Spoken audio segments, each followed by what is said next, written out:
Welcome to Stacking the Shelf Showcase Sunday Mailbox Monday for the weekend of August 8th. I got a number of books to review, and well, actually not too many, but this is for the last 2 weeks. I actually haven't been getting a ton of books.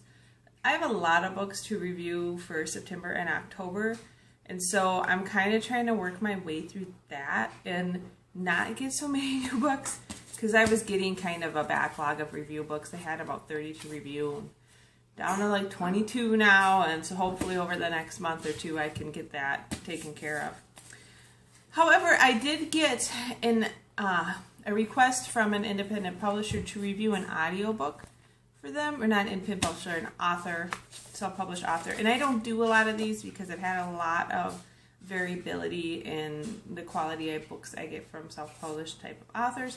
But this one sounded right up my alley, and it was an audiobook, and I love audiobooks. So I decided to go ahead and accept and give it a shot.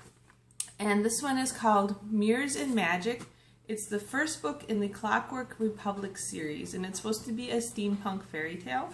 It's by Katina French, and she actually, gave me an Audible credit to get this on audiobook. And so I really don't like the cover. But other than that, it sounds like a really neat story, and so I'm excited to listen to that. So we'll see how that goes. The other book I got for review, I got through the Goodreads First Reads program. I just totally blanked out. What is it called? Goodreads First Reads program. And that is Lock In by John Scalzi. I am a huge fan of this guy, and I am so excited to read this book. It comes out later in August, and it is about a virus that affects 1% of the American population. But that's still a lot of people, 5 million people in the US alone when this book is set. And what the disease does is it makes it so people are completely mentally aware of what's going on, but they can't respond in any way. They can't move, they can't do anything. So kind of a scary disease. I mean, they can't respond to anything, but they feel everything, and they think everything, and they hear what's going on around them.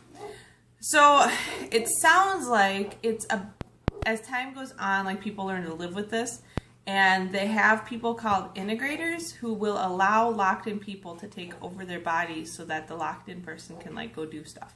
And a murder happens involving these integrators, and that's kind of what the story's about. So it sounds really interesting. I'm a big fan of Scalzi, so hopefully I will like it. So those are the two I got for review. I did buy two. It was my birthday a few weeks ago, and my husband's parents gave me an Amazon gift card, and normally I just save that to get stuff for the house or whatever we need.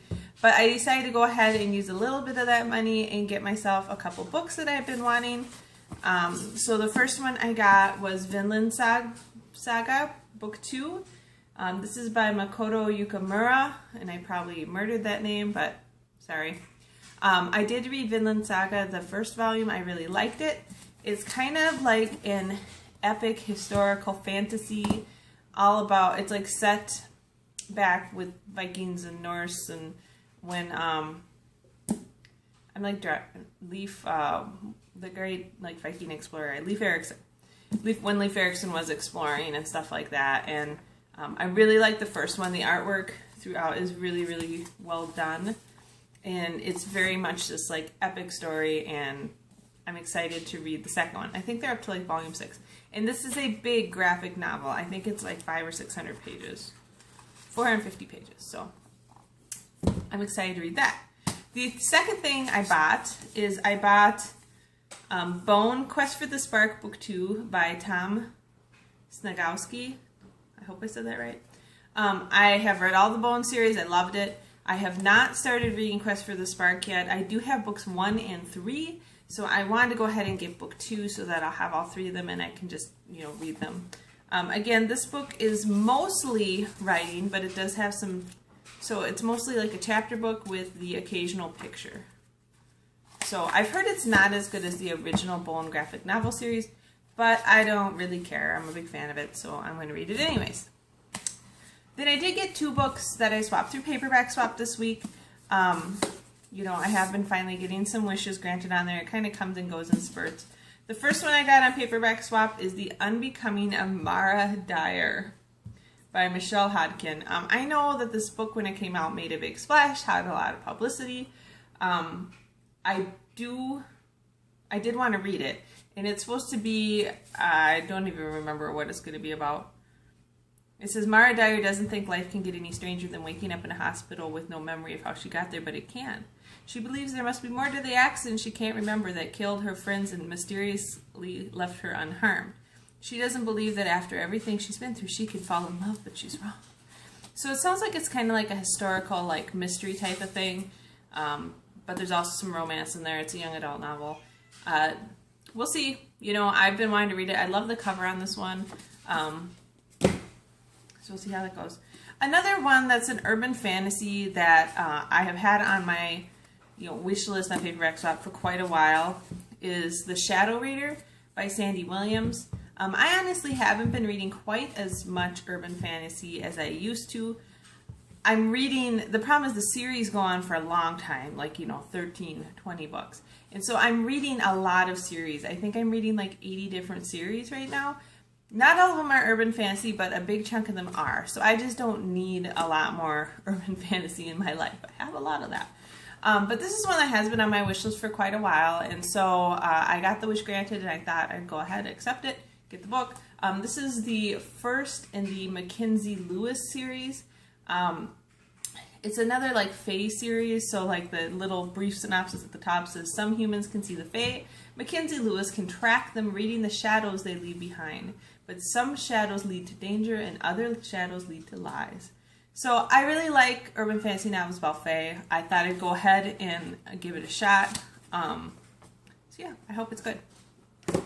And so that means I had 6 books this week.